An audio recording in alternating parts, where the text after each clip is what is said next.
औज़ुबिल्लाहिमिनश्शैतानिर्रजीम बिस्मिल्लाहिर्रहमानिर्रहीम। आज हम सूरह हूद पढ़ रहे थे और इसमें जिस आयत का मैंने इंतखाब किया वो मेहमान नवाजी के बारे में है। और ये कहावत मैंने बचपन से सुन रखी है कि मेहमान नवाजी पैगंबरों का शेवा है। और जब हमारे घर मेहमान आए तो हमारा ये जज्बा होना चाहिए कि सबसे बेस्ट जो खातिरदारी उनकी हो सकती है वो हम करें। तो इस सिलसिले में हज़रत इब्राहीम अलैहिस्सलाम का एक वाक़या मिलता है कि हज़रत इब्राहीम अलैहिस्सलाम के पास फरिश्ते लड़कों की सूरत में आए और उन्होंने हज़रत इब्राहीम अलैहिस्सलाम को उनके बेटे यानी हज़रत इसहाक की खुशखबरी देनी थी। तो चूंकि वो लड़कों की सूरत में आए थे इसलिए हज़रत इब्राहीम ने उनको नहीं पहचाना और वो गए और एक बछड़ा रोस्ट करके उनके लिए ले आए, फरिश्तों के लिए ले आए। और जब वो खाने के लिए पीने के लिए हाथ नहीं बढ़ा रहे थे तो हज़रत इब्राहीम को थोड़ा खौफ महसूस हुआ और उन्होंने पूछा कि तुम लोग कौन हो, तुम खाना क्यों नहीं खा रहे।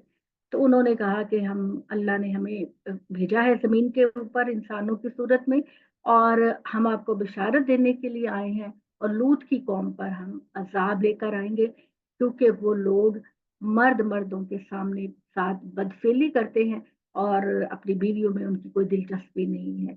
तो उनके अंदर ये बुराई कूट कूट के भरी है, अब उनके अंदर इस्लाह की रमत नहीं है।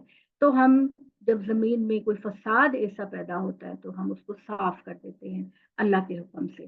तो ये दो तरह के टॉपिक के साइड पे मिलते हैं। तो आयत 69 नंबर है सूरह हूद की। वलकद जाअत रुसुलना इब्राहीमा बिल बुश्रा वकालू सलामा। हमारे फरिश्ते इब्राहिम के पास भी खुशखबरी लेकर आए और उन्होंने इब्राहिम से कहा तुम पर अल्लाह की सलामती हो। काला सलाम। इब्राहिम ने भी जवाब में उनको कहा कि तुम पर भी अल्लाह की सलामती हो। अभी थोड़ी देर नहीं गुजरी थी कि इब्राहिम एक भुना हुआ बछड़ा रोस्ट करके ले आए। जब इब्राहिम ने देखा कि ये लड़के तो खाने की तरफ हाथ नहीं बढ़ा रहे तो उनको खौफ महसूस हुआ और एक अजनबियत महसूस हुई। फरिश्तों ने कहा इब्राहिम आप डरो नहीं, बेशक हमें भेजा गया है कौम लूत की तरफ कि वो गलत काम करते हैं, बदफेली करते हैं, तो हम उनको संभालने की वार्निंग देने आए हैं, वरना उनको बिल्कुल सफा चट कर देंगे दुनिया के अंदर से। तो वम्रअतुहु काइमतुन फज़ाहिकत फबश्शरनाहा बिइस्हाक। ये गुफ्तगू इब्राहिम की वाइफ उसकी बीवी सारा सुन रही थी। तो जब उसने देखा कि उसे बेटे की खुशखबरी दी जा रही है तो वो हंसने लग गई और फरिश्तों ने उनको खबर दी है इसहाक के बारे में। और इसहाक के बाद उनको पोते की बिशारत दी इब्राहिम को, याकूब की। सारा ने कहा हाय मैं मरूं, क्या मैं बच्चा जनूंगी जबकि मैं बुढ़िया हो चुकी और मेरा ये शौहर इब्राहिम बूढ़ा हो गया और मैं बांझ हूं, वो बूढ़ा हो गया।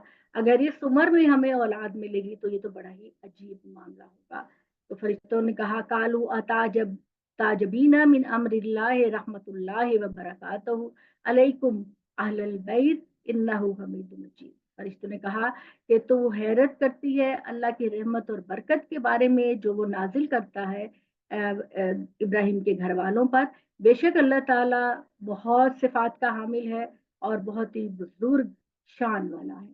तो इसके अंदर हमें एक तो मेहमान नवाजी का मोटिवेशन मिलता है और दूसरा कि अल्लाह की रहमत से कभी मायूस नहीं होना चाहिए। अल्लाह ताला किसी भी वक्त हमारे ऊपर अपनी रहमतें नाजिल कर सकता है, चाहे हम उस मामले में कितने भी मायूस क्यों ना हो। अल्लाह ताला किसी भी वक्त हमारे ऊपर रहमतें नाजिल कर सकता है। इंतहाई खूबसूरत वाकया था और मैंने चाहा कि इसको आपके लिए मैं रिकॉर्ड करूं। जज़ाकल्लाह।